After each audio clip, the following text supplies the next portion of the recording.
Sorry, माझ्याकडून थोडा उशीर झाला.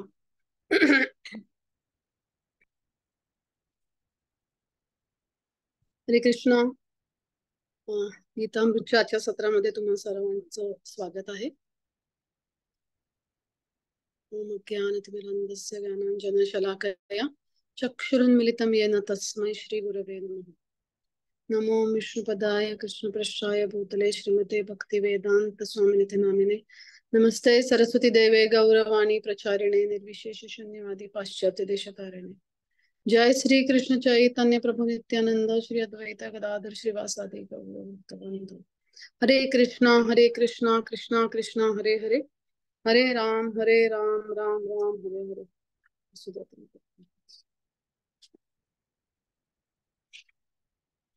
सो आपला सध्या विभूती योग चालू आहे आणि आपण दररोज नवीन नवीन श्लोकांमधून भगवंतांच्या वेगवेगळ्या विभूती पाहत आहोत आणि सर्व मैत्रिणी पण खूप छान त्याच्यावरती छान एक्सप्लेनेशन देत आहेत ना. किती सुंदर सुंदर आहे ना, की कालचं पण इतकं छान वाटलं ना, की सामवेदामध्ये स्तोत्रात सर्व स्तोत्रांमध्ये गायत्री छंद मी आहे ना, किंवा बृहत्साम नामक स्तोत्र मी आहे, गायत्री मंत्र मी आहे, किंवा सर्व ऋतूंमध्ये मार्गशीर्ष महिना मी आहे, ऋतूंमध्ये वसंत ऋतू मी आहे. तो इतकं छान वाटतंय. आणि बेसिकली मी असा विचार करत होते की आपण कनेक्ट कसं करू शकतो, कारण आपण ह्या गोष्टी ह्या सर्व भौतिक म्हणजे भगवंत सांगते ह्याच्यातले बेस्ट ते आहेत ना, पण आपल्या या भौतिक डोळ्यांनी आपल्या या भौतिक इंद्रियांनी आपण ह्या गोष्टी अनुभवू शकतोय ना. वसंत ऋतू आपण अनुभवू शकतो, आपण सूर्य डोळ्यांनी पाहतो है ना, ह्याच्यातल्या बऱ्या, किंवा हिमालय आपण पाहिलेला आहे.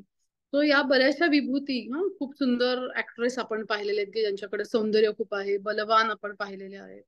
सो ह्या गोष्टी ह्या भौतिक डोळ्यांनी आपण पाहतो आणि त्याच्या थ्रू आपण भगवंतांना अनुभवणं, त्यामुळे हा एक काय म्हणतात त्याच्याशी आपण खूप चांगल्या रीतीने रिलेट करू शकतोय है ना. त्यांच्या थ्रू भगवंतांना समजून घेणं हे आपल्याला थोडं सोपं वाटतंय त्यातल्या त्यात, कारण हे भौतिक आहे ना, म्हणजे ना ह्या भौतिक गोष्टी आहेत, त्याच्या थ्रू त्या कनेक्शन थ्रू तो योग जोडतोय आपण, ह्या विभूतींचा आणि भगवंतांचा योग कनेक्शन करतोय, त्याच्याद्वारे आपण भगवंतांना जाणून घेतोय. सो आपण भौतिक असल्यामुळे आपण त्याच्याशी रिलेट करू शकतोय. आता त्यातलाच हा पुढचा श्लोक आज आपण बघणार आहोत, 36वा श्लोक. द्यूतं छलयताम् अस्मि तेजस्तेजस्विनामहं जयोस्मि व्यवसायोस्मि सत्वं सत्वं वतामहं. ओके, भाषांतर.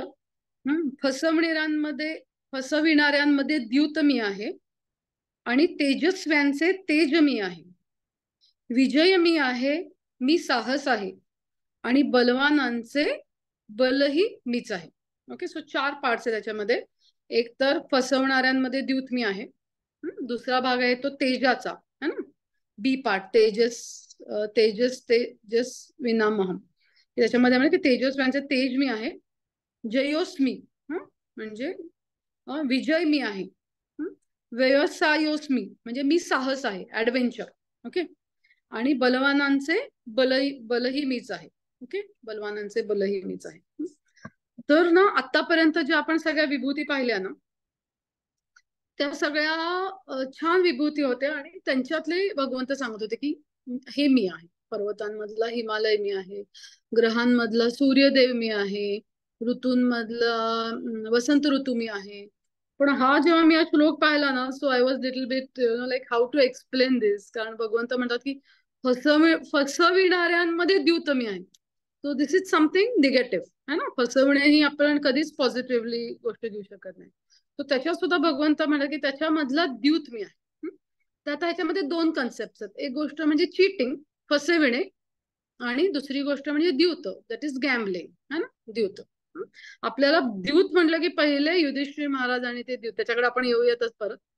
तर पहिल्यांदा आपण हा विचार करूयात की फसवणे. तर आणि हा फसवण्याचा जो इपिटोम आहे, कारण भगवंतांनी कसं ना या सगळ्यातलं श्रेष्ठतम सांगितलं की ह्याच्यातलं श्रेष्ठतम मी आहे ना प्रत्येक गोष्टीमधलं है ना. तो आता फसवणाऱ्यांमध्ये द्यूत मी आहे, म्हणजे फसवणाऱ्यांचा सुद्धा द्यूत हा कसा त्यांचा लीडर आहे. तर कसं असतं ना की तुम्ही जर गॅम्बलिंग हाऊसेस जर पाहिले की जिथं गॅम्बलिंग होतं, जुगार घर म्हणूयात आपण त्याला, तर हे जुगार घर ना नेहमी असं पॉश आणि चकचकीतच असतं.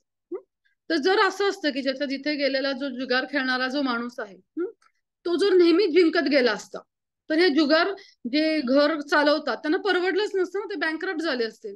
पण तसं नाही ना होत. कसं होतं की ते हळूहळू फसवत फसवत फसवत ते तुम्हाला तुमच्या चंगुलमध्ये घेतं.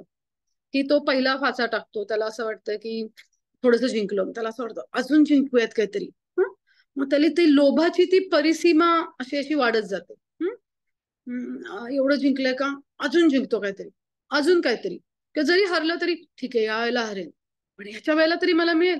अजून 1 2 3 4 असं करत करत तो अनेक चान्स घेत बसतो आणि अल्टिमेटली तो सगळं फसून जातो. आता कसं आहे ना, फसवणं हे स्वतःला कधीच वाटत नसतं की मला फसवलं जावं म्हणून. पण तरी सुद्धा तो जो खेळणारा व्यक्ती आहे तो खेळत खेळत खेळत जातो आणि शेवटी तो फसतो. म्हणून म्हणतात की फसवणाऱ्यांमध्ये द्यूतमी आहे, है ना, द्यूत क्रीडा. तर आपण पाहिलं की युधिष्ठिर महाराजांना ज्या वेळेला बोलवतात ना, दुर्योधन जेव्हा आमंत्रण देतो, तर त्यावेळेला युधिष्ठिर महाराज ते स्वीकारतात. आता ह्याच्यामध्ये दोन गोष्टी आहेत. एक गोष्ट पहिली आहे की त्यांना आमंत्रणच का दिलं बरं दुर्योधनाने. एक तर त्याच्या मनामध्ये त्यांना फसवण्या हा तर एक प्लॅन होताच होता. पण दुसरी गोष्ट हीही त्याला माहिती होते की युधिष्ठिर महाराज कधी कधी द्यूत खेळतात आणि त्यांना ते खेळायला आवडतं. सो हा युधिष्ठिर महाराजांचा वीक पॉइंट जो आहे तो दुर्योधनाला माहिती होता आणि त्यामुळे युधिष्ठिर महाराजांच्या या वीक पॉइंटचाच त्यांनी वाईट रीतीने फायदा त्याच्या त्याचा फायदा उठवला. हा झाला दुर्योधनाचा भाग. आणि दुसरी गोष्ट म्हणजे त्यावेळेला अशी चालीरीतही होती की जेव्हा एखाद्या राजाला द्यूताचं आमंत्रण दिलं जायचं तेव्हा तो नाकारू शकत नसे, त्याला ते ऍक्सेप्टच करावं लागायचं. तो अशा प्रकारे युधिष्ठिर महाराज शेवटी जातात तिथे द्यूत खेळायला आणि रेस्ट इज द हिस्ट्री. तुम्हाला ती सगळी हिस्ट्री माहितीये की कशा प्रकारे युधिष्ठिर महाराज सगळं हरत गेले, पहिले राज्य हरले, मग एकेका भावाला त्यांनी त्याच्यामध्ये पणाला लावलं, 5ही भाऊ हरले आणि शेवटी अल्टिमेटली जो लाईक द्रौपदी त्यांची एवढी चेस्ट पत्नी, पतिव्रता त्यांची पत्नी, तिला पण त्यांनी दाव्यावरती लावलं आणि शेवटी त्यांचे पण हरले. मग पुढचं तुम्हाला माहितीये सगळं वस्त्रहरण वगैरे. मग हे सगळं झाल्यानंतर ना युधिष्ठिर महाराज म्हणतात की ठीक आहे, लाईक तुम्हाला सगळं परत देतो, तुम्ही जावा इंद्रप्रस्थाला. आणि पांडव निघतात आणि ते मध्ये ऑन द वेच असतील आणि दुर्योधन, दुःशासन, शकुनी ही त्रिकाळ यांच्याकडे येतात युधिष्ठिर धृतराष्ट्राकडे आणि ते म्हणतात की तुम्ही असं कसं काय, आपण सगळं जिंकलं होतं आणि तुम्ही असं कसं काय त्यांना परत येते. जो दुर्योधन जस्ट इन्सिस्ट करतो की तुम्ही त्यांना परत बोला, मला परत एकदा खेळायचं त्यांच्याशी. ओके, सो तो दूत जातो आणि त्यांना प्रपोजल देतो युधिष्ठिर महाराजांना की चला. आता तुम्ही जस्ट इमॅजिन करा, तुम्हाला स्वतःला त्या जागी इमॅजिन करा की ऑलरेडी आपण त्याचे चटके खाल्लेले आहेत आणि चटके म्हणजे वाईट चटके. भावांना हरलो, पत्नीला हरलो, ते असं डेंजरस सगळं वस्त्रहरण झालं, म्हणजे एवढे चटके सोसून आपण इथे आलो आणि परत एकदा कुणीतरी आले की चला ना परत एकदा खेळायला. आपण म्हणजे आपल्यापैकी कुणीही असतं तरी आपण गेलोच नसतो, नाही जाणार. पण युधिष्ठिर महाराज कशा प्रकारे विचार करतात, हे बघा, आता मला हे आमंत्रण माझ्या काकांनी दिले, काकांनी बोलवणं पाठवलं, तो त्यांचा अनादर मला करता येणार नाही. आणि शिवाय माझं असंही आता गेलंच होतं सगळं, आणि जर भगवंतांना जर ते पुन्हा न्यायचं असेल, माझ्याकडनं सगळं काढून घ्यायचं असेल तर पुन्हा जाईल. आणि जर भगवंतांची इच्छा असेल की हे माझ्याकडेच राहावं तर ते माझ्याकडेच राहील. सो मला आता हे काकांचं आमंत्रण अस्वीकार करून चालणार. त्यामुळे युधिष्ठिर महाराज पुन्हा येतात आणि पुन्हा जेव्हा ते द्यूत होतं तेव्हा त्यांनी असं प्रपोजल ठेवलेलं असतं की आता ह्याच्यामध्ये जो कोणी हरेल त्याला वनवासाला जावं लागेल. आणि मग ऑफकोर्स युधिष्ठिर महाराज हरतात आणि मग त्यांना वनवासाला वगैरे जावं लागतं. पण ह्याच्यातून आपल्याला युधिष्ठिर महाराजांची शरणागती नक्कीच दिसते. आणि कसं आहे ना की याच्यातून कधी कधी कसं असतं ना की महाभारताच्या काही पात्रांमधून ना भगवंत त्या महान व्यक्तींचा, पात्र नाही म्हणता ना त्याला, पण एका त्या महान हस्तींचा, व्यक्तींचा आपल्याला काही टीचिंग साठी पण उपयोग करून घेतात. तर ह्याच्यातून आपल्यासारख्या सामान्य नागरिकांनी किंवा सामान्य मानवांनी हे जाणलं पाहिजे की ज्या गॅमलिंग मध्ये युधिष्ठिरांची ही लाईक अवसली त्यांच्यासारखा राजा असून सुद्धा so what like what about me, माझं काय या गोष्टींमध्ये आहे, है ना. हा एक. आणि दुसरी गोष्ट अशी आहे ना, की तसंच जर बघायला गेलं तर या द्यूतामध्ये हे जिंकले, दुर्योधन कौरव जिंकले. त्यांना भौतिक सगळं मिळालं, सगळं राज्य मिळालं, सगळं सगळं सगळं पांडवांचं पण मिळालं, स्वतःच तर होतच होतं. पण आध्यात्मिक दृष्ट्या त्यांचा जय झाला का? नाही. नैतिकतेच्या दृष्टीने त्यांचा आध्यात्मिकतेच्या दृष्टीने नो, ते पूर्णपणे त्यांचा त्याच्यामध्ये लॉस झाला. ओके. आणि तेच जर बघायला गेलं युधिष्ठिर महाराजांनी, त्यांनी भौतिक सगळं गमावलं, है ना, भौतिक सगळं राज्य गमावलं, सगळं गमावलं, वनवास आला, परंतु त्यांच्याबरोबर भगवंत होते, कृष्ण वॉज विथ हिम. कारण ते धर्माचरणाने, त्यांनी इव्हन जरी ते दूध खेळते त्यांनी ते धर्माच्या ह्यानी खेळलं, त्यांनी चिटिंग नव्हती केली त्याच्यामध्ये. आणि एक काकांचा अव्हेर करायचा नाही, आणि राजाने दिलेलं आमंत्रण राजांना म्हणून त्यांनी तो गेम हे केला होता. सो भगवंत त्यांच्या बरोबर होते. सो आणि शेवटी अल्टिमेटली महाभारताच्या युद्धानंतर त्यांना सगळं परत ते मिळालंच. सो भले काही काळ म्हणतात ना, प्रत्येकाचे दिवस असतात. सो काही काळ असं भासू शकतं की ओ युधिष्ठिर महाराज सगळं हरले, परंतु ज्या वेळेला लॉंग रन मध्ये आपण पाहतो, जेव्हा जो कोणी सत्यवचनी असतात किंवा जे कोणी स्पिरिच्युअल प्रिन्सिपल्स घेऊन जीवन जगतात किंवा त्या वचनांना आपल्या आयुष्यामध्ये महत्व देतात, त्यावेळेला मे बी सम पिरियड, काही काळामध्ये आपल्याला वाटू शकतं, जेव्हा त्यांच्या लाईफ मधला टफ पिरियड असतो, की नाही, हे एवढं सगळं करून सुद्धा हे हरले, अरे एवढे चांगले व्यक्ती एवढं वागतात, असं करतात असं वागतात, पण आज काय झालं, आज ह्यांची बदनामी झाली किंवा ह्यांचं लॉस झाला, व्हॉट एव्हर. पण जर तुम्ही ब्रॉडर पर्स्पेक्टिव्ह, म्हणजे जर तुम्ही एक मोठ्या विचाराने किंवा एक लॉंग रन मध्ये पाहाल, काही दिवसांनंतर किंवा काही वर्षांनंतर मे बी, तर तुमच्या अगदी नक्कीच लक्षात येईल की जे धर्माचरणाने चालतात किंवा जे सत्यवचन चालतात त्यांचा अल्टिमेटली जय होतो. मे बी तो जय आपल्याला आपल्या भौतिकतेच्या मापामध्ये दिसणार नाही, ना, भौतिकतेच्या मापामध्ये आपल्याला तो समजू शकणार नाही, पण म्हणतात ना, भगवंतांच्या दरबारात किंवा अध्यात्माच्या स्केल नुसार जर पाहिलं, सो ते नक्कीच विजयी असतात, भगवंतांची कृपा जी मिळते त्यांना. ओके. तो हे झालं पहिला पहिला जो पोर्शन होता तो कुठला आपला द्युतम छलया तस्मी. ओके. काय राहिलं तर म्हणजे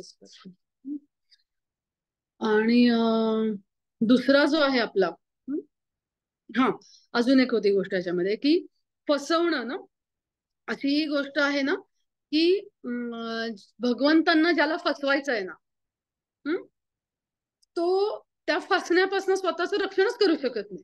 भगवंतांना ज्याला फसवायचं आहे ते त्याला असे असे असं असं कुठून असेही, म्हणजे असंही त्यांना असं असं करायची गरज नाही, तर असेही फसवू शकतात. एक छोटीशी स्टोरी सांगते, पण इतकी महत्वाची आहे ना की ज्या वेळेला भगवंत पांडव वनामध्ये राहत असतात, आणि वनामध्ये म्हणजे आय मीन तो वनवासातला वन नाही, त्याच्या आधीचा पिरियड होता. आणि दुर्योधन मुद्दाम काय ठरवतात की आपण ना यांना मुद्दाम चिडवायला जायचं. आणि ते आणि मग काय करतात, दुर्योधन स्वतःचा सगळं एकदम सगळे रथ राण्या सगळ्याचा ऐश्वर संपन्न त्याची अशी ती यात्रा घेऊन जमतं की ह्यांना आपण जळवायचं, म्हणजे ना त्यांना जेलस फील केलं पाहिजे त्यांनी, आपल्याला त्यांना त्रास द्यायचा मानसिक, या हेतूने तो पण त्या आजूबाजू त्या वनाच्या आजूबाजूला जातो. आणि जाताना तिथे एक तलाव असतो, तर तिथे ऍक्च्युली गंधर्व आलेले असतात पाणी प्यायला किंवा ते त्यांची क्रीडा करायला. आणि दुर्योधनाला असं वाटतं की हे तर माझ्या राज्यामधलं तळ आहे, आणि हे कसे काय बरं इथे पाणी पितायत. सो तो त्यांना हटकतो, त्यांना अपमानित करतो. गंधर्व हे तर खरे खूप मोठे क्षत्रिय असतात, खूप शक्तिवान असतात. तो ते तिथल्या तिथे 5 मिनिटात त्या दुर्योधनाचा पराभव होतो. काय करतात, अदृश्य होतं, आणि अदृश्य होऊन दुर्योधन आणि त्याच्या सेनेवरती हल्ला करतात. त्यांना कळतच आहे ना बाण कुठून येतोय, कोण मारतंय. सो अल्टिमेटली त्यांचा पराभव होतो आणि ते दुर्योधन आणि सगळ्या कौरवांना झाडाला बांधून ठेवतात. आणि हे जेव्हा कौरव पत्नी पाहतात, त्यांना माहिती असतं ना पांडव इथेच आहेत जवळ, ते युधिष्ठिर महाराजांकडे जातात आणि म्हणतात की प्लीज प्लीज आमच्या पतींना लाईक तुम्ही वाचवा. आणि मग पांडव येतात आणि अर्जुनाला ते मंत्र माहिती असतात की जे अदृश्य आहेत त्यांना दृश्य करायचं. तो अर्जुन ते त्याची पॉवर वापरतो, ते सगळे गंधर्व अदृश्य झालेले गंधर्व दृश्य होतात, एक घमासान युद्ध होतं आणि ऑफकोर्स पांडव जिंकतात. आणि मग ते कौरवांना सोडवतात. पण तो दुर्योधना ते म्हणतात ना, नाकाला ते झोंबतं, त्याच्या मिरच्या झोंबल्या म्हणतात ना. स्वतः तो इतका फ्रस्ट्रेट होतो ना, की आपण ज्यांना त्रास द्यायच्या हेतून इथे आलो है ना, तर तेच त्यांच्याकडूनच आता आपलं हे होतंय, त्यांचंच आपल्याला सहाय्य घ्यावं लागलं ना. त्याला खूप असं कसं तरी होतं. तो एक तर त्याच्या पत्नींना पण ओरडतो, काय तुम्हाला गरज होती त्यांची घेऊन जायची. आणि त्याला ते इतकं अपमानित वाटतं ना, की तो काय करतो, तो पांडवांना म्हणतो की ठीक आहे, मला हे असं पेंडिंग ठेवायचे नाहीये, तुम्ही जे काही सो कॉल्ड उपकार केलेत मला गरज नव्हती, पण आता माझ्या पत्नींनी विनंती केल्यामुळे तुम्ही इथं आलात आणि तुम्ही मला सोडवलंय, पण मला ह्याच्यातून उतराई व्हायचंय, मला हे तुमचं डोक्यावरती ओझं नकोय कर्जाचं. किती घमेंड ना, आय मीन. तर म्हणतो की तुम्हाला काय पाहिजे ते मागा. अजून त्यावेळेला काय त्या मनस्थितीत ठीक आहे, बघू नंतर कधीतरी. हा, सो जातात मग पुढची सगळी सगळं सगळं सगळं सगळं सगळं सगळं सगळं होतं. आणि द्यूत क्रीडा होते, महाभारताचं युद्ध सुरू होतं. आणि आता ह्याचा रेफरन्स पुढे येईल. आता महाभारताच्या युद्धामध्ये ना, दुर्योधन ना भीष्मदेवांबद्दल ना, त्याला नेहमीच त्याला भीष्मदेवांबद्दल संशय असतो की हे पार्शल आहेत. एकच मिनिट. त्याला नेहमी असं वाटत असतं की हे पार्शल आहेत. हे नेहमी पांडवांची बाजू घेतात.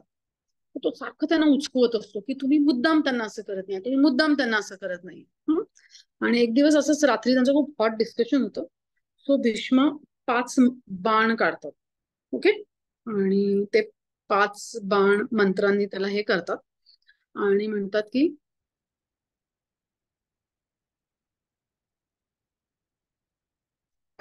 सॉरी, आणि म्हणतात की हे 5 बाण मी ह्या 5 पांडवांसाठी राखीव ठेवलेले. आणि ह्याच 5 बाणांनी मी, तुला वाटतं ना, मी हे 5 पांडवांना मारेन किंवा त्यांना तुझ्या चरणांपाशी घेऊन येईल. पण माझी एक अट आहे की हे 5 बाण सुरक्षित राहिले पाहिजेत. हे याच 5 बाणांनी मी ते करणार. परत ह्याच्यात काय झालं तर मला पुन्हा ब्लेम करायचं नाही. ओके. असं म्हणतात. हे स्पेशल बाण आहेत आणि ह्यानीच ते होऊ शकतं, बिकॉज ते मी आता मंत्रांनी हे केलेले आहेत त्याला. तर दुर्योधन, त्याची बुद्धी अशी चालत असते ना नेहमी, तो स्वतःचीच प्रवृत्ती दुसऱ्यांमध्ये बघत असतो ना, त्यामुळे त्याला असं वाटतं की इथं पण हे फसवणार आपल्याला. तो स्वतः फसवणारा असतो ना. जसं भगवंत म्हणतात ना, फसवणाऱ्यामध्ये द्यूत मी. त्यामुळे तो तसं नाही, पण तो स्वतःच फसवणारा असतो. त्याला असं वाटतं हे आपल्याला फसवणार, हे आपल्याला उद्याहून म्हणणार, अरे मी इथे बाण ठेवले होते पण मग काहीतरी झालं आणि मग ते इकडे गेले तिकडे गेले, कोणीतरी येऊन घेऊन गेलं. अशी काहीतरी बतावणी करते. म्हणतात की पितामह, हे 5 बाण तुम्ही मला द्या, हे माझ्या कस्टडीमध्ये ठेवतो. ओके. आणि ते होतं. आता पूर्वीच्या काळी कसं असायचं ना, की एकदा का सूर्यास्त झाला ना, की युद्ध थांबायचं आणि सगळे शत्रू एकमेकांच्या घरी ये जा करायचे असे, जायचे, भेटायचे, जेवायचे. अमेझिंग ना. पण तसं होतं तेव्हा. त्यामुळे ही सगळी घटनाक्रम घडताना ना कृष्ण तिथं होते. सो आता दुर्योधनाने जेव्हा ते 5 बाण त्याच्या स्वतःच्या कस्टडीमध्ये घेतले, आता म्हणजे there is no way out ना. आता ह्याच्यातून काय करणार, काय ह्याच्यातून कसं आपण हे करणार. सो म्हणजे भीष्म पितामह आपल्याला फसवू शकतील, या भावनेनी तो दुर्योधन ते 5 बाण स्वतःकडे घेतो. पण मी जसं मगाशी म्हंटल ना, तसं भगवंतानी जर फसवायचं ठरवलं ना, तर ते त्यांना कुणी चॅलेंज देऊ शकत नाही. भगवंत पांडवांकडे जातात परत आणि अर्जुनाला सांगतात चल माझ्या बरोबर. मग ते अर्जुनाला घेऊन पुन्हा दुर्योधनाच्या टेंट मध्ये येतात. आणि अर्जुनाला आठवण करून देतात की ते मागे गंधर्वाच्या वेळेला दुर्योधनाने तुला एक वचन दिलं होतं की तुम्ही, मला ते कर्ज नकोय आणि तुला काय हवं ते मागा. सो ही वेळ आहे, तू ते 5 बाण त्यांच्याकडून मागून घे. जस्ट तुम्ही ना दुर्योधनाच्या ठिकाणाहून विचार करा की दुर्योधनाचं स्वप्न हे होतं की 5ही पांडवांचा नाश. ओके. आणि ते नाश करण्यासाठीचे जे 5 बाण होते ते त्याच्याकडे होते, है ना, ते त्याच्या हातात होते. पण भगवंतांनी म्हणतात ना, ठरवलं की त्यांनी त्याच्या आयुष्याची स्वप्न, पांडवांना हरवणे मारणे, हे दुर्योधनाच्या आयुष्याची स्वप्न त्याच्या कुशीमध्ये होती, त्याच्या कस्टडीमध्ये होती. तिथून त्यांनी ती परत आणली. तिथून ते 5 बाण त्यांनी परत आणले. सो भगवंत जेव्हा ठरवतात मला ह्यांना फसवायचं आहे, त्यावेळेला कुणीही त्याला काहीही करू शकत, नो चॅलेंज. ओके. सो अशा प्रकारे भगवंत सांगतात की फसवणाऱ्यांमध्ये द्यूत मी आहे. ओके. सो ह्याचा सेकंड पार्ट आहे की तेजस तेजस विनामहम, की तेजस्व्यांचे तेज मी आहे. ऑफकोर्स आपल्याला हे तर माहितीच आहे, आपण मागे सुद्धा पाहिलं होतं ना, सूर्य भगवंतांचं तेज सगळं इट कम्स फ्रॉम कृष्ण. तर तेजस्वी म्हणजे आपण आताही या कलियुगामध्ये सुद्धा आपण पाहतो ना, काही पॉलिटिशियन्स असतील ना, किंवा काही खूप सुंदर दिसणाऱ्या व्यक्ती असतील, मे बी सिनेमातील ऍक्ट्रेस असतील किंवा तुमच्या गावातील सुद्धा असतील. असे लोक जेव्हा तिथे येतात त्यांचा एक ओन स्वतःचा कॅरिश्मा असतो, की द वे दे ड्रेस, जशा प्रकारे ड्रेसिंग करतील, जशा प्रकारे स्वतःला साडी सुद्धा कॅरी करतील, केस स्वतःचे, बोलणं, हसणं, है ना, असे ते येतील की पीपल ऑटोमॅटिकली सगळ्यांच्या मानावळतील आणि पीपल गेट अट्रॅक्टेड, त्यांच्याकडे अट्रॅक्ट होतो, है ना. पण everything comes from Krishna ultimately, है ना. जसं की आपण याच्यामध्ये कसं बघू शकतो की आता हे अर्जुन, है ना, ज्या अर्जुनाने अख्खं महाभारताचं युद्ध केलं, भल्या भल्या महारथींना हरवलं, भीष्म पितामह, द्रोणाचार्य, सगळ्यांना त्यांनी हरवलं आणि अल्टिमेटली तो विजयी ठरला, अर्जुन आणि सगळेच पांडव ऑफकोर्स. पण कसं असतं ना की हे सगळं होतं बिकॉज कृष्णा वॉज विथ हिम, है ना. पण ज्या वेळेला भगवंत या जगातून निघून जातात आणि द्वारकेवरून जेव्हा अर्जुन त्या सर्व पत्नींना घेऊन परत येत असतो, त्यावेळेला साधे बुरटे चोर, ते भिल्ल, साधे बुरटे लोक 100-200, त्या लोकांना सुद्धा अर्जुन हरवू शकत नाही. कारण भगवंतांबरोबर भगवंत नसल्यामुळं त्यांच्याकडनं येणारी जी शक्ती आहे ती अर्जुनाकडे नसते. सो जेव्हा कधी तुम्ही असे लोक पाहाल ना, तेव्हा एक लक्षात ठेवायचं असतं की हे त्यांच्याकडनं आलेलं आहे आणि त्यांनी काढून घेतलं की यांच्याकडे स्वतःच असं काहीच नसणार. अगदी खूप सुंदर कीर्तन करणारे पण लोक आपण पाहतो, किंवा आपण स्वतः सुद्धा एक्सपिरियन्स करू शकतो ही गोष्ट. कधी एखादी व्यक्ती खूप सुंदर लेक्चर देते, कोणी सुंदर करताल वाजवतो, खूप सुंदर कीर्तन गातं, है ना. पण कधी कधी असं लक्षात येतं की मी आज नाही नीट बोलू शकत आहे, मी आज नाही करताल नीट वाजवू शकत आहे, मी माझा आवाज, आज माझा सूर नाही नीट लागू शकत आहे, आज मला शब्द नाही आठवत आहे, है ना.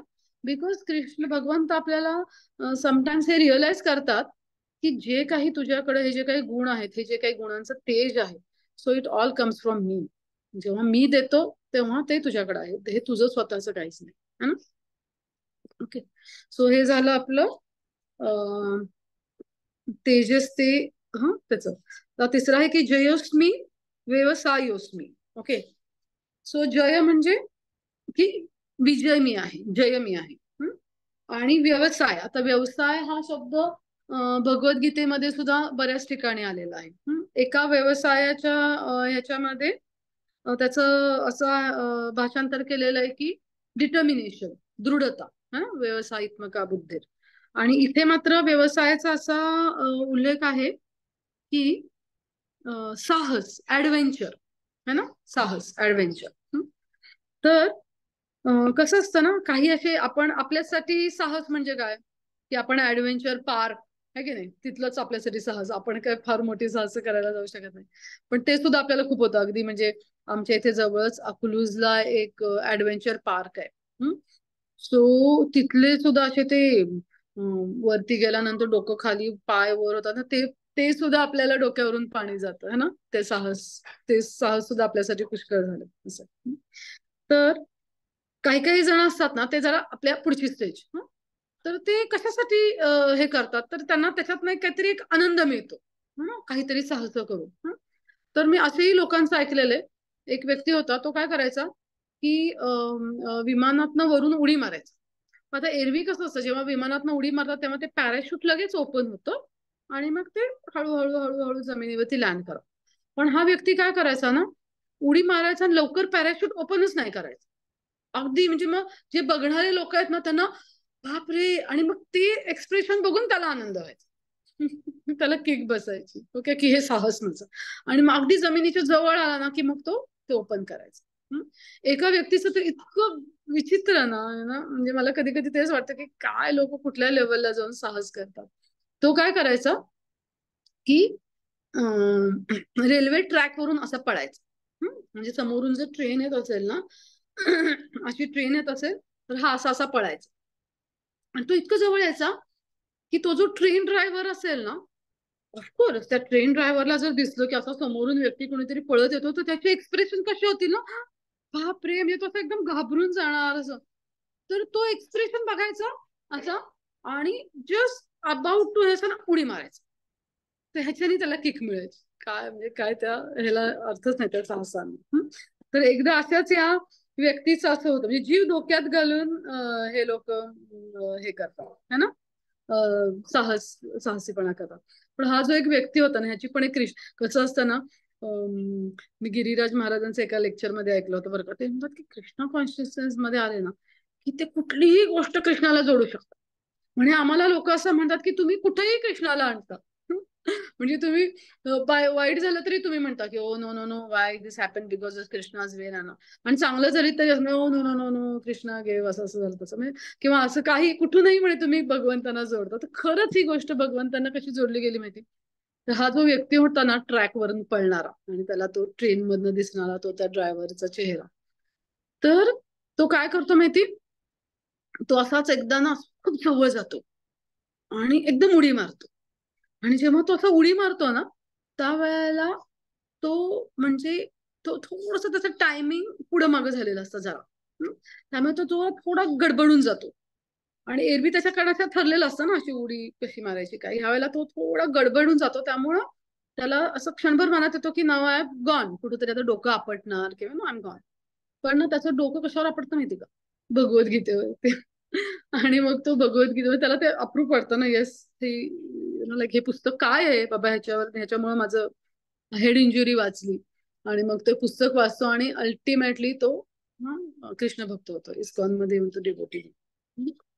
पण आता आपल्यासाठी ह्याच्यातून काय आहे, आपल्यासाठी तर आपल्यासाठी कसं आहे ना, की हे झाली सगळी म्हणजे वेगवेगळ्या ऍडव्हेंचर पार्क मधले ऍडव्हेंचर, भौतिक ऍडव्हेंचर. ऍक्च्युली कृष्ण भावनेमधलं खरं साहस काय आहे माहिती. हम्म? कृष्ण भावनेमधलं खरं साहस आहे प्रचार. की जे लोक कृष्ण भावना भावित नाहीत, अशा लोकांना जाऊन है ना, तिथे जाऊन त्यांना कृष्ण भावनेचा प्रचार करणे, त्यांना कृष्ण देणे, हे साहस आहे. प्रभुपादांनी नाही का हो, बघा ना तुम्ही इमॅजिन करा ना, वयाच्या 70व्या वर्षी, हम्म, साता समुद्रापलीकडे, की जेव्हा भारतीय संस्कृतीमध्ये संन्यासांना समुद्र पार करून जायला सुद्धा हे केलं जायचं, काय म्हणायचं त्याला, मान्य नव्हतं सोसायटीला. त्या काळामध्ये जाऊन त्यांनी अमेरिकेमधल्या म्लेच्छांना तेवढ्या थंडीमध्ये एकटा माणूस, म्हातारा माणूस, त्यांनी केवढं साहस आहे एक प्रकारचं. सो आपण हे साहस अशा प्रकारे आपण कृष्ण कॉन्शियस साहस नक्कीच करू शकतो, की एकमेकांना मदत करून देखील. एक तर नवीन लोकांना कृष्ण भावनेमध्ये आणून, आणि जे कृष्ण भावनेमध्ये आले आहेत ना त्यांना ह्या कृष्ण भावनेमध्ये टिकवून ठेवण्यासाठी हेल्प करणं, त्यांची मदत करणं, हे सुद्धा खरं तसं साहस आहे. तुम्ही जस्ट विचार करा, कारण कसं आहे ना, भक्त बनल्यानंतर सुद्धा त्या भक्ताचा जो प्रवास आहे या आध्यात्मिक जीवनामधला, या आध्यात्मिक जीवनामधल्या त्या भक्ताच्या प्रवासाला त्याला प्रेरणा देणं, ना, त्याची भगवंतांवरची भक्ती टिकवून ठेवण्यासाठी त्याला मदत करणं, त्याचे हे जे काही भक्तीतले जे काही प्रिन्सिपल्स आहेत ना, इव्हन आपले गुरु महाराज सारखे सांगतात तृणादपी सुनेचे ना, तर ह्या प्रिन्सिपल्स वरती सुद्धा त्याची श्रद्धा दृढ व्हावी, ह्याकरिता प्रयत्न करणं. ते प्रयत्न करणं म्हणजे आपलं आचरण हा सुद्धा त्याचाच एक भाग आहे. आपलं आचरण, कारण शेवटी तुम्ही नुसतं त्याला सांगत राहिलात आणि तुमचं आचरण नसेल तर त्याला कधीच त्याच्यावरती तो इम्पॅक्ट येऊ शकत नाही, कधीच नाही. सो हे सुद्धा एक साहस आहे, हे सुद्धा एक ऍडव्हेंचर आहे अच्छा ह्या कलियुगामध्ये. सो हे आपण कृष्ण कॉन्शियसनेसशी नक्कीच कनेक्ट करू शकतो. आणि दुसरं जर बघायला गेलं तर तिसरं आहे ते म्हणजे की बलवानांचे बल ही बीच आहे. सो सर्व बलवानांमध्ये बल देखील सगळं सगळं जे काही बल आहे ते भगवंतांपासूनच येतं. जसं मगाशी पण आपण इवन हे मगाशी जे एक्झाम्पल पाहिलं कृष्ण आणि म्हणजे लाईक ना अर्जुन जो हारतो ते तसंच आहे ना. जोपर्यंत भगवंत तुमच्या बरोबर आहे तोपर्यंतच तुमच्याकडे ती शक्ती आहे, ते बल आहे. अदरवाईज देर इज नथिंग, म्हणजे तुम्ही ते हे करू शकत नाही. ओके. सो अशा प्रकारे आपण हा चॅप्टर बघितला. एक जस्ट एक छोटीशी गोष्ट एक 2च मिनिटं शेअर करते. ह्या ऍडव्हेंचर वरून एक गोष्ट आठवली. तुम्हाला ती गोष्ट देखील माहिती असेल, बिल्व मंगुल ठाकूरांची. साऊथ इंडिया मधले एका पंडितांचा मुलगा होता बिल्व मंगुल ठाकूर, आणि त्याच्या एका प्रॉस्टिट्यूटशी खूप अटॅचमेंट होती. आणि त्या दिवशी त्याच्या वडिलांचं श्राद्ध होतं. सीझन खूप खराब होता, खूप विजा कडकडत होत्या. सो तिला त्या प्रॉस्टिट्यूटला वाटतं की आज वडिलांचं श्राद्ध पण आहे आणि वातावरण पण एवढं खराब आहे, आज हा नाही येणार. ती लॉक लावून झोपून जाते. तर हा किती साहस करतो तिच्यापर्यंत पोहोचण्यासाठी. तुम्ही ती स्टोरी खूप वेळा ऐकली असेल, है ना, की तेवढं डिटर्मिनेशन असतं त्याला, की त्या लाकडाचा उंडका समजून तो प्रेताला पकडून तो पार करतो, दोरी समजून तो सापाला हे करून वरती जातो. सो कसं आहे ना, की पण इथे भगवंतांना कसं आपण बघू शकतो की ज्या वेळेला ही सगळी साहस करून ज्या वेळेला तो तिला भेटतो तेव्हा तिच्याद्वारे त्याचे गुरु महाराज त्याला बोलतात की तू हे जे सगळे जे साहस केलेस, हे सगळे साहस तू वृंदावनला जाण्यासाठी आणि भगवंतांना प्राप्त करण्यासाठी केलेस, तर नक्कीच तुला त्याचा फायदा होतो. सो मी जे मगाशी सांगत होते ना की हे भौतिक साहस जी आहेत, ह्यांची दिशा जर तुम्ही वळवली, है ना, की एक तर लोकांना तुम्ही कृष्णा कॉन्शियसनेस मध्ये आणण्यासाठी, त्यांना कृष्णा कॉन्शियसनेस मध्ये टिकवून ठेवण्यासाठी, ते एक साहस. आणि प्लस ही जी काही वृत्ती आहे ना की इकडे जायचंय तिकडे जायचंय असं करायचंय, सो बाय ही जी तुमच्यातले काही गुण आहेत ते तुम्ही भक्तांच्या सेवेची त्यांना काही जर असेल, काही प्रॉब्लेम्स असतील, काही इश्यूज असतील, किंवा आता कुठंतरी आता सपोज एखादी ट्रिप असेल ना, जसं की आता आपण काही माताजी ट्रिप अरेंज करतो किंवा करू भविष्यातही, म्हणजे अशा ठिकाणी तुम्ही ती तुमच्यातले जे क्वालिटीज आहेत ना ते तुम्ही तिथे डायव्हर्ट करू शकता. किंवा तुम्ही वृंदावनला जायचंय आणि गोवर्धन परिक्रमा चालत करायची ना. सो एरवी आपल्याला कसं असतं ना, 2 किलोमीटर चालले तरी सुद्धा लगेच पाय दुखतात, हे दुखतं, पाठ दुखते. सो तिथे तुम्ही ते तुमच्यातली जी प्रवृत्ती आहे ती तिथे तुम्ही एंगेज करू शकता नक्कीच. सो अशा प्रकारे आज आपण पाहिलं की फसवणाऱ्यांमध्ये द्यूत मी आहे, तेजस्व्यांचे तेज मी आहे, विजय मी आहे, मी साहस आहे, आणि बलवानांचे बलही मीच आहे. Okay, so thank you so much. तर असेच तुम्ही दररोज जॉईन होत जा. उद्याचा आपण 2 वाजता असेल, उद्या कोणाचं असेल, आय थिंक उद्या कोणाचं आहे, पण उद्याचं पण खूप छान आहे की वृष्णी वंशीयांमध्ये वासुदेव मी आहे, पांडवांमध्ये अर्जुन मी आहे, मुनींमध्ये व्यास मी आहे, आणि महान विचारक कवींमध्ये उशना मी आहे. सो नक्की मला तर असं ना, हा अख्खा अध्याय आय एम रिलिशिंग, मी खूप रिलीज करते स्वतः सुद्धा. सो उद्या नक्की दुपारी जॉईन व्हा. कुणाचे काही प्रश्न असतील तर आपण घेऊया.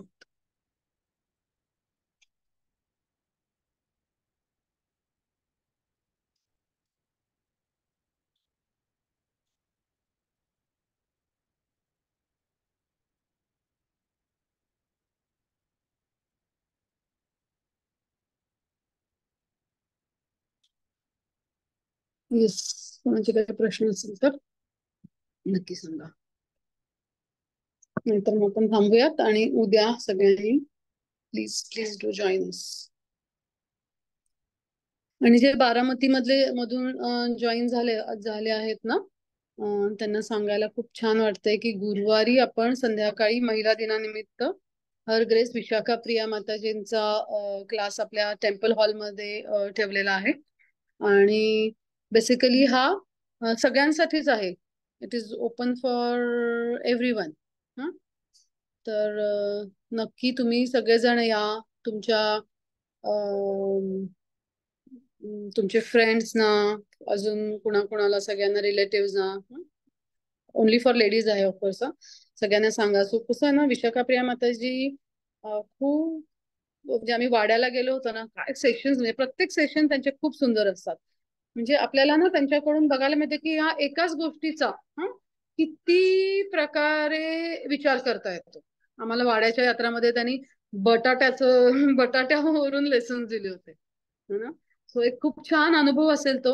सो प्लीज प्लीज चुकवू नका. फलटण वरून पण या सगळ्यांनी. जेजुरीतले कोण असतील तर तिथून तुम्ही सगळेजण येऊ शकता.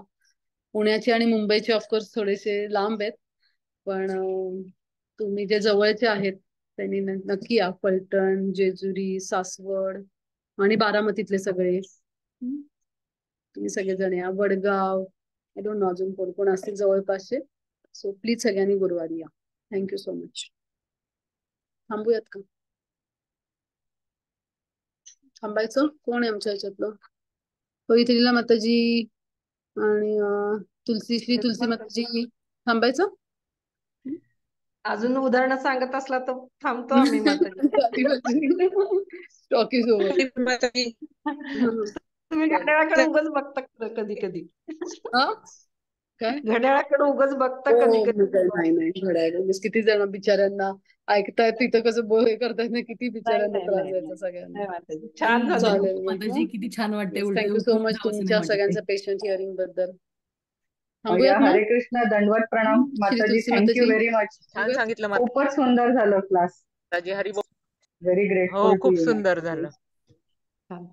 हरी बोल माताजी. खूप छान. उठून जावं असं वाटत नाहीये जागेवरनं, ऐकत बसावं असं मी वाटतं. गुरुवारी या. नेहा माताजी ना, कोण बोलताय? हो नेहा माताजी.